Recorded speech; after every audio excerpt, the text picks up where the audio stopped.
제가 살짝 목이 갔습니다. 지금은 괜찮은데요. 혹 예배 중에 제가 기침을 하더라도 넓은 마음으로 아량으로 이해해 주시기 바랍니다. 지금 우리가 예레미야서를 묵상하고 있습니다. 예레미야서는 참으로 암흑 시대였습니다. 영적인 암흑 시대였죠. 왜 그렇게 암흑 시대라고 할 수 있느냐? 그 당시 예레미야 선지자가 사역했던 당시는 요시야 왕 13년부터 시드기야 왕 11년까지 약 40년 동안 사역을 감당했습니다.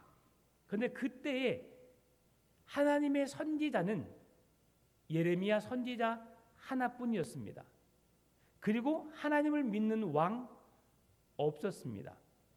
이제 요시야 왕 때 시작했기 때문에 요시야 왕이 됨으로 하나님을 경외하는 왕, 요시야 왕은 하나님의 마음에 합한 왕, 하나님의 말씀대로 살려고 몸부림쳤던 왕.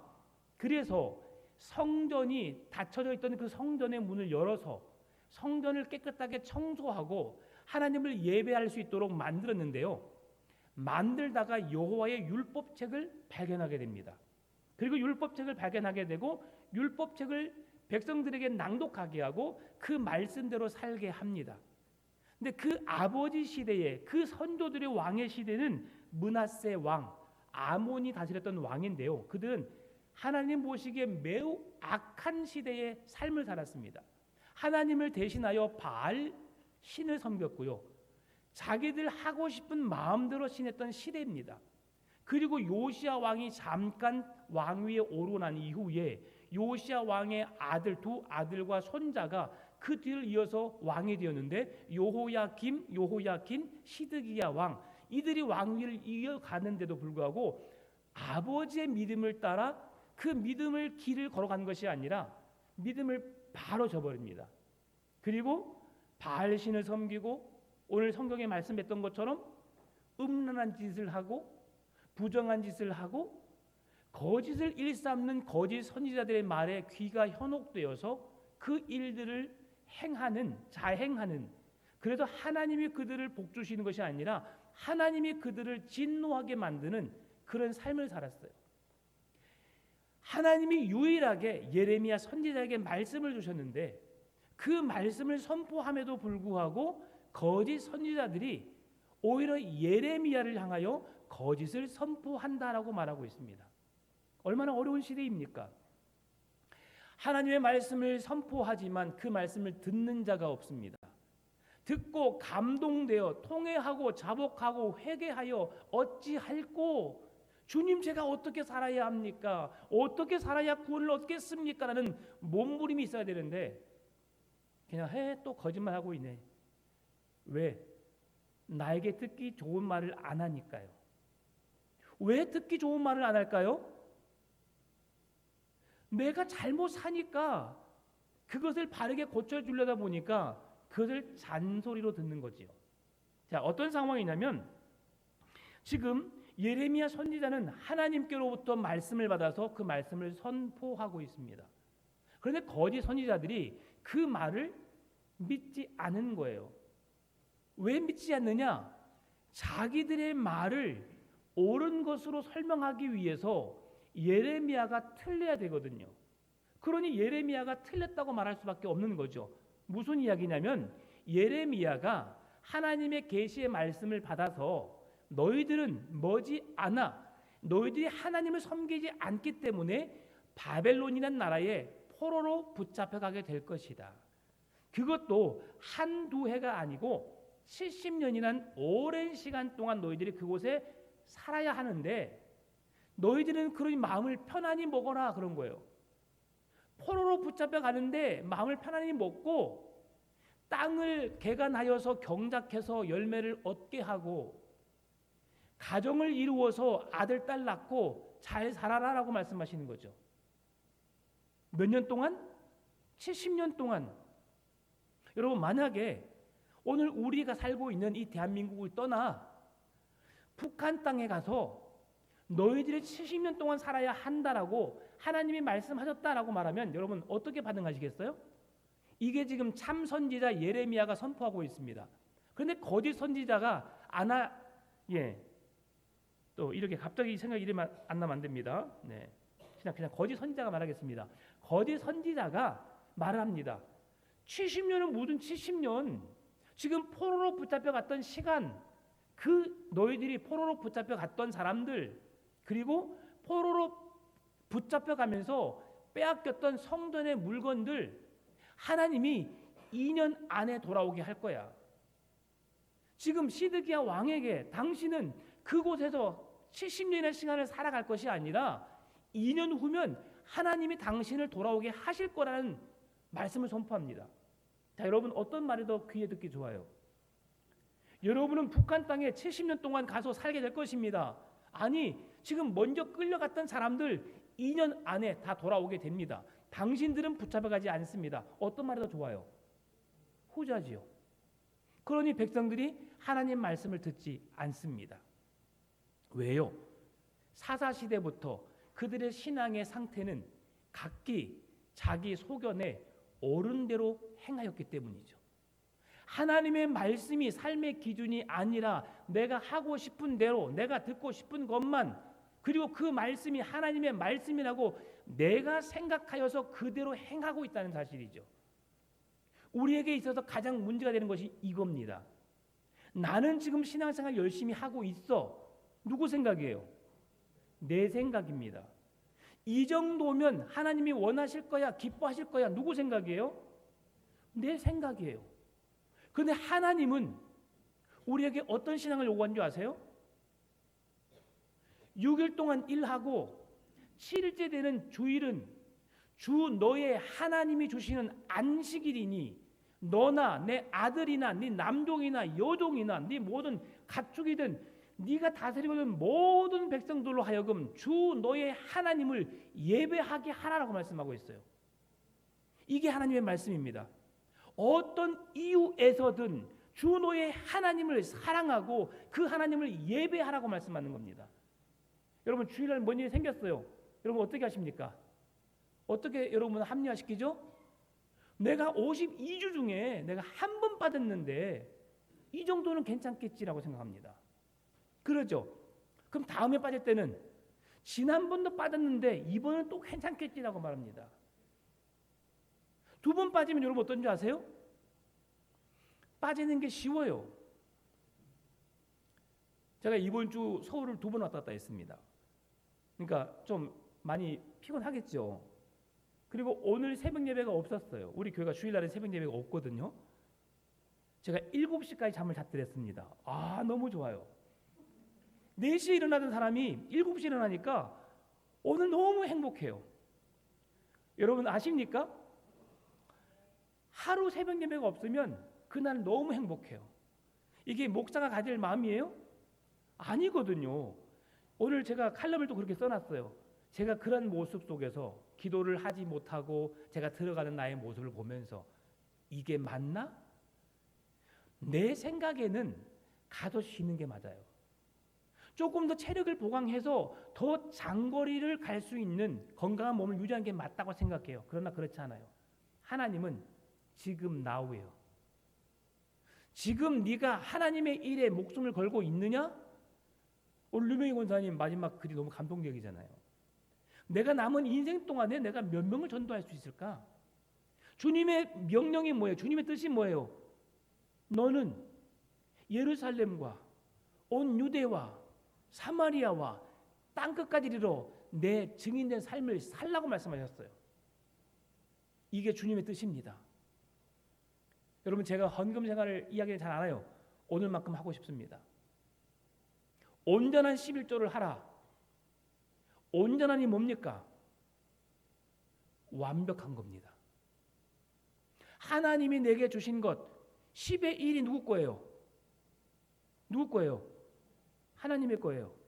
그리고 우리 11조를 드립니다. 10의 9가 누구 거예요? 누구 거예요?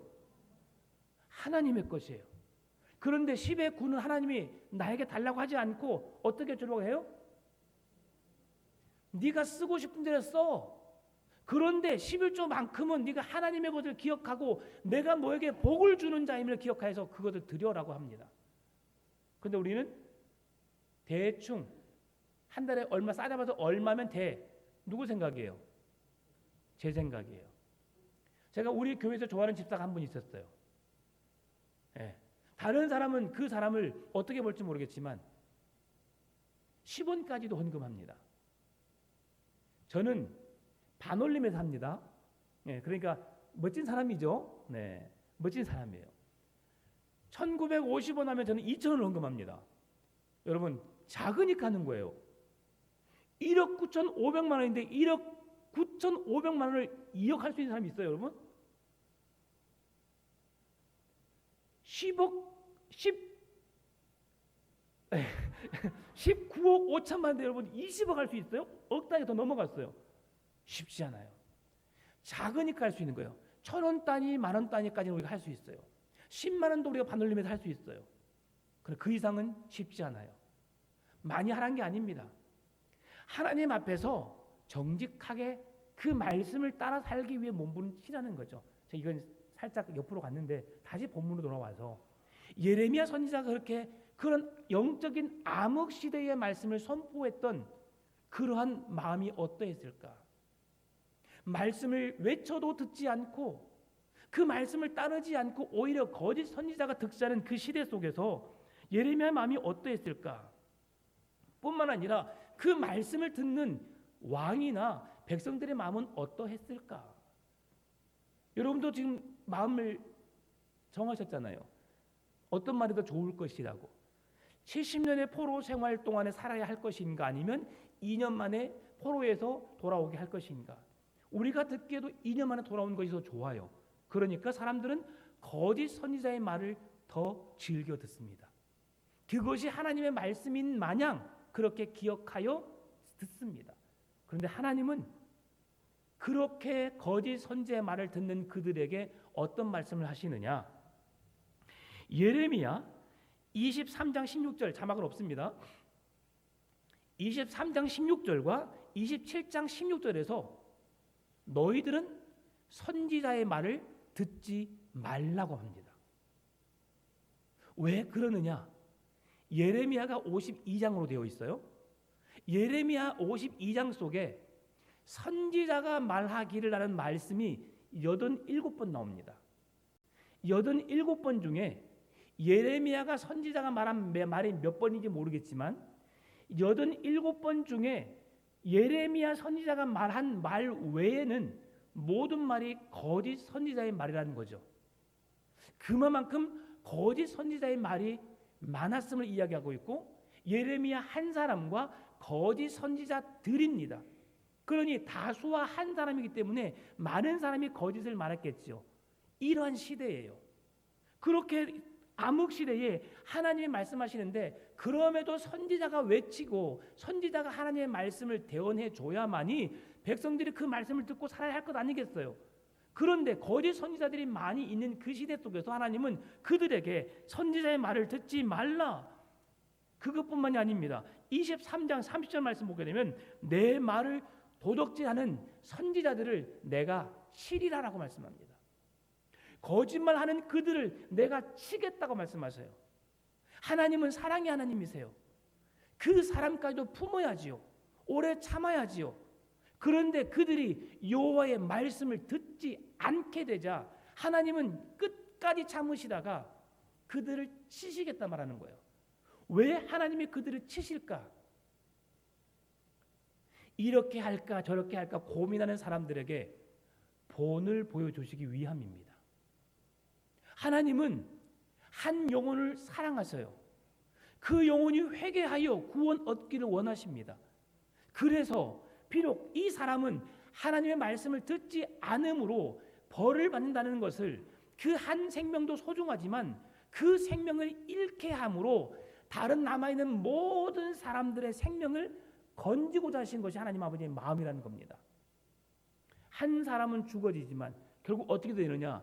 이 선지자와 그의 가정과 그의 가문은 죽임을 당하여서 이 세상에서 없어지리라. 하나님이 우리에게 주신 복이 무엇입니까? 생육하고 번성하여 땅에 충만하라. 하나님은 남자를 만드시고 여자를 만드셔서 가정을 이루게 하셨고 가정을 통해 하나님의 나라가 확장되기를 원하셨어요. 이것이 하나님의 뜻입니다. 자, 그런데 그러한 계획들, 그러한 뜻들이 지금 우리 안에서 이루어지지 않고 있다는 말이죠. 다시 말씀으로 돌아와서 하나님께서 예레미야 선지자에게 백성들에게만 말한 것이 아니라 그 모든 왕, 그 나라의 왕에게도 당신은 바벨론 왕을 섬길 것이고 그 땅에 가서 땅을 개척해서 농사를 짓고 먹을 양식을 구하고 자녀를 낳으면서 오랫동안 시간을 보내십시오. 그러면 70년이 지나고 당신들이 하나님을 찾고 구하면 하나님이 당신들을 구원해 내실 것입니다. 그러니까 이것이 하나님의 메시지였어요. 그 말씀을 듣지 않는 자들에게 하나님은 칼과 기근과 전염병으로 그들을 멸하시겠다. 여러분, 하나님은 사랑의 하나님이십니다. 반면 하나님은 진노의 하나님이십니다. 불같은 눈으로 말씀을 거역하는 자들을 심판하시고 그들을 멸하시는 분이 하나님이십니다. 하나님이 어떤 분이신지 여러분 아셔야 돼요. 하나님은 질서의 하나님이시고 사랑의 하나님이시지만 그 말씀을 거역하고 그 뜻을 따르지 않는 자들에게는 처절하게 심판하신 분이 하나님이십니다. 여러분에게 기회 주실 때 그때 붙잡으셔야 합니다.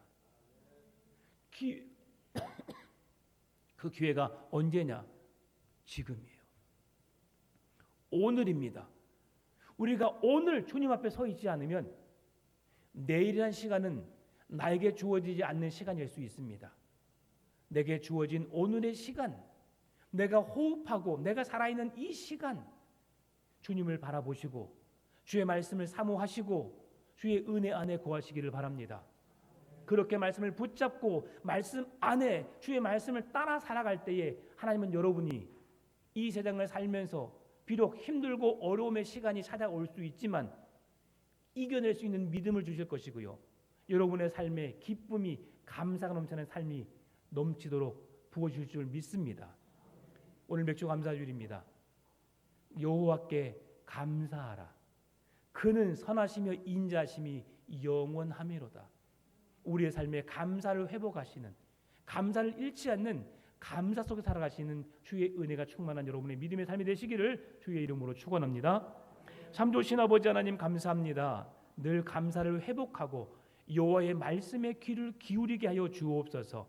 그 하나님의 말씀이 내 삶이 힘들고 어렵고 혹 내가 위험한 상황에 놓인다 할지라도 그 말씀에 순종하게 하여 주옵시고 그 말씀에 순종할 때에 하나님의 뜻이 우리의 삶을 통해 나타나게 됨을 믿음의 눈으로 보게 해주시고 그 살아계신 하나님의 능력이 우리의 삶에 나타나게 하여 주옵소서. 그렇게 우리를 귀하게 믿음으로 서갈 수 있도록 함께 해주시기를 간절히 바라옵고 살아계신 예수님의 이름으로 기도드리옵나이다. 아멘.